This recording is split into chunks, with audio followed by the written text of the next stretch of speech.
Bienvenidos camaradas, somos estudiantes de la Universidad Nacional del Callao y vamos a explicar sobre el plancton como microorganismos esenciales en el océano. ¿Qué es el plancton?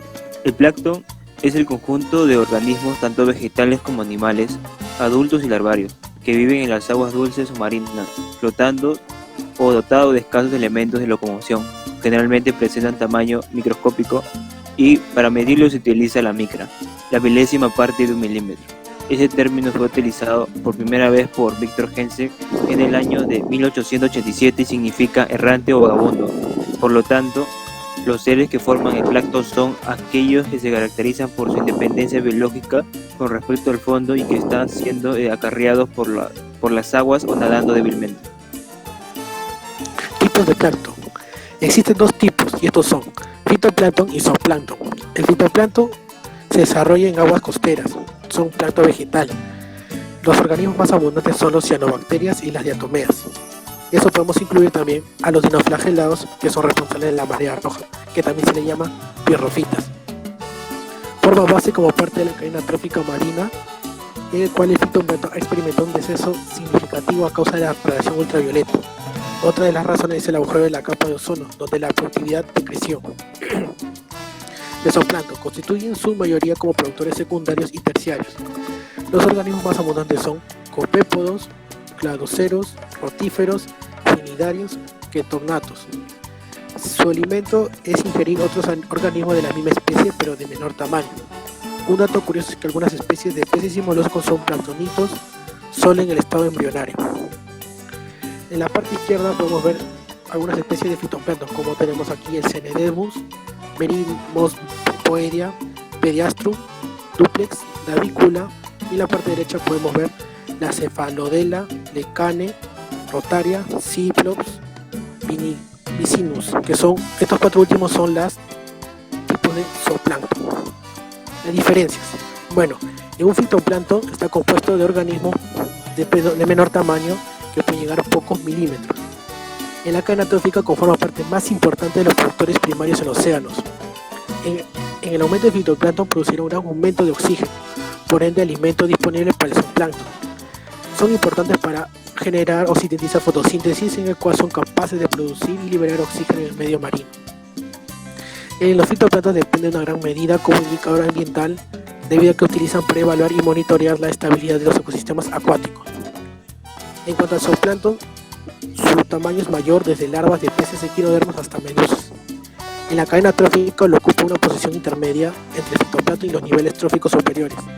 En cambio, en el aumento de zooplancton produce mayor depredación sobre el fitoplancton. No tiene una capacidad de generar o producir fotosíntesis, por ende no genera oxígeno. En cuanto a los zooplancton, como indicador ambiental, podemos observar que se van afectados por más condiciones y por ende estudiar, analizar y evaluar toxicidad. Extinción y amenaza del plancton. El plancton fotosintético fitoplancton es la base de las cadenas alimentarias marinas y juega un papel esencial en los ciclos de varios elementos, entre los cuales destaca el carbono por sus implicaciones en los procesos de cambio climático. Por ello, las grandes pérdidas en las poblaciones de los organismos que lo forman son cruciales.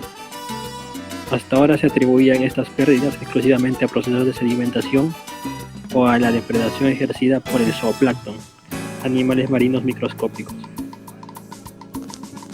Alimentación del plancton. El plancton se puede dividir en dos, tenemos al fitoplancton y al zooplancton. El fitoplancton es un microorganismo autótrofo, es decir, fabrica o sintetiza su propio alimento a partir de fuentes no orgánicas, tal y como lo hacen las plantas. De hecho, la fotosíntesis es su principal actividad metabólica, aprovechando la luz solar y el agua para fabricar biomoléculas útiles, liberando oxígeno molecular en el proceso. Y por otro lado tenemos al zooplancton. Son microorganismos heterótrofos que en la cadena trófica ocupan las primeras posiciones de consumidores, alimentándose de los productores primarios, componentes del fitoplancton, de organismos descomponedores, como bacterias o de otros componentes del zooplancton. Algunos se alimentan de residuos orgánicos particulados. Ciclo de vida. El ciclo de vida de las algas fitoplanctónicas es relativamente corto e incluye la formación de esporas de resistencia gracias a las cuales pueden sobrevivir en periodos desfavorables. Con respecto al zooplancton, estos pueden tener ciclos de vida muy cortos, entre semanas y meses, hasta de varios años, y pueden desarrollarse en sus distintas fases de vida, ya sea en la del agua misma o fijados a un sustrato. El zooplancton marino es de vital importancia para todo el ecosistema. Es la base de las cadenas alimentarias que sustentan a los consumidores de mayor tamaño. Reproducción. Esto se divide en dos, en asexual y sexual. En asexual, los primeros tipos de reproducción asexual son la fragmentación, fisión, quemación y esporulación. Todos estos tipos de reproducción asexual están presentes en el plancton. Por ejemplo, las cianofitas o cianobacterias pueden presentar bipartición, que es fisión binaria, fragmentación o esporulación dependiendo de su especie. Los ctenóforos pueden dividirse por fragmentación y se cree que también pueden hacerlo por fisión y gemación. Sexual. La meiosis reproduce a la mitad la carga genética de las células hijas. Estas células son haploides. La fusión de dos células haploides da lugar a un cigoto diploide que se desarrollará en un nuevo organismo. La reproducción sexual puede ocurrir tanto en miembros del fitoplancton como en miembros del zooplancton. Los copépodos, por ejemplo, se reproducen sexualmente. Importancia. ¿Qué ocurriría si desaparecieran estas poblaciones de plancton? Bueno, con respecto a la atmósfera, separaría el proceso de intercambio gaseoso con la capa superficial del océano, disminuyendo los niveles de oxígeno molecular y aumentando los de dióxido de carbono. Con respecto a la vida marina, sin biomasa planctónica como alimento, muchas especies marinas morirían en poco tiempo. En consecuencia, aves marinas y mamíferos también, destruyendo así la pirámide trófica. Con respecto a la economía mundial, la pesca disminuiría hasta agotarse y en consecuencia se perderían puestos de empleo en las industrias pesquera, conservera y de congelados. Gracias.